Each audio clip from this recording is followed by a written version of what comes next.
بسم اللہ الرحمن الرحیم۔ ایک حدیث میں نبی کریم صلی اللہ علیہ وسلم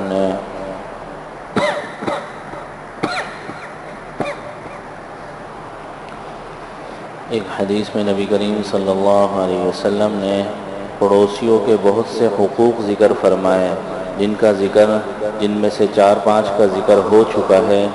اگلا حق جو نبی کریم صلی اللہ علیہ وسلم نے اس حدیث میں ذکر فرمایا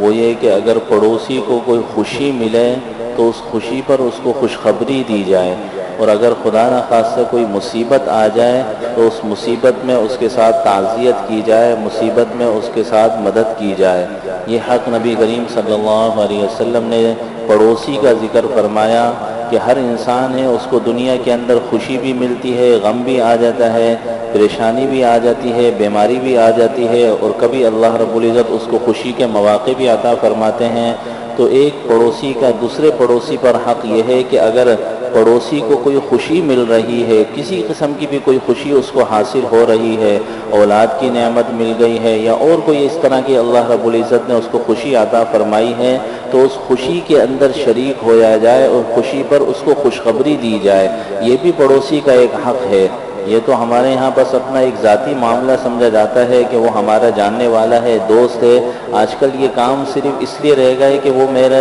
کاروباری ہے، وہ میرے دوست ہے، اس وجہ سے نبی کریم صلی اللہ علیہ وسلم نے ایک مسلمان کا حق، ایک پڑوسی کا حق یہ قرار دیا ہے کہ اگر اس کو کوئی خوشی مل رہی ہے، چاہے وہ چھوٹی ہے یا بڑی، اس خوشی میں شریک ہویا جائے، اس خوشی میں اس کو خوشخبری دی جائے۔ اسی طرح اگر کوئی مصیبت، کوئی پریشانی، کسی حادثے کا ہمارا پڑوسی شکار ہو گیا ہے تو ہمیں اس کے تعزیت کرنی چاہیے، انتقال ہو جائے وہ تو اس میں اندر تو کرنا ہی چاہیے، جیسا کہ پہلے حق گزر چکا کہ اگر پڑوس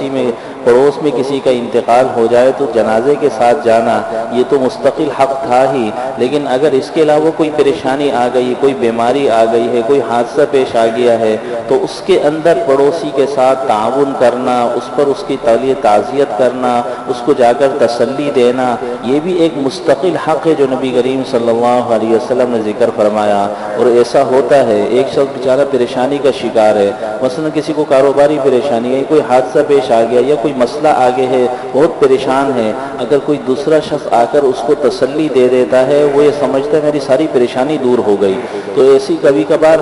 ہماری ضرورت دوسرے کو پڑتی ہے، کبھی ہمیں دوسرے کی ضرورت پڑتی ہے۔ میں بہت پریشان ہوں، مثلا کوئی آیا، اس نے مجھے ایک راستہ بتا دیا، بھئی یہ کام کر لو، اس طرح مسئلہ حل ہو جائے گا۔ تو بعض اوقات بہت پریشانی میں 100% سمجھ رہا ہوتا ہوں، کسی کے اچھا مشورہ دینے سے وہ پریشانی 1% رہ جاتی ہے۔ تو اگر ایسا کبھی موقع آ جائے کہ ہمارے پڑوس میں کوئی شخص بیچارہ پریشان ہے، اس کو ہمارے مشورے کی ضرورت ہے، پریشان ہے، اس کو کسی تعاون کی ضرورت ہے، پریشان ہے، اس کو تسلی کی ضرورت ہے، تو یہ بھی ایک پڑوسی کا دوسرے پڑوسی پر حق ہے، اور یہ حقوق ادا کرنے کی چیزیں ہیں۔ نبی کریم صلی اللہ علیہ وسلم نے جو چیزیں ذکر فرمائی ہیں وہ صرف اس لیے نہیں کہ ان کو پڑھ لیا جائے، سن لیا جائے اور ختم،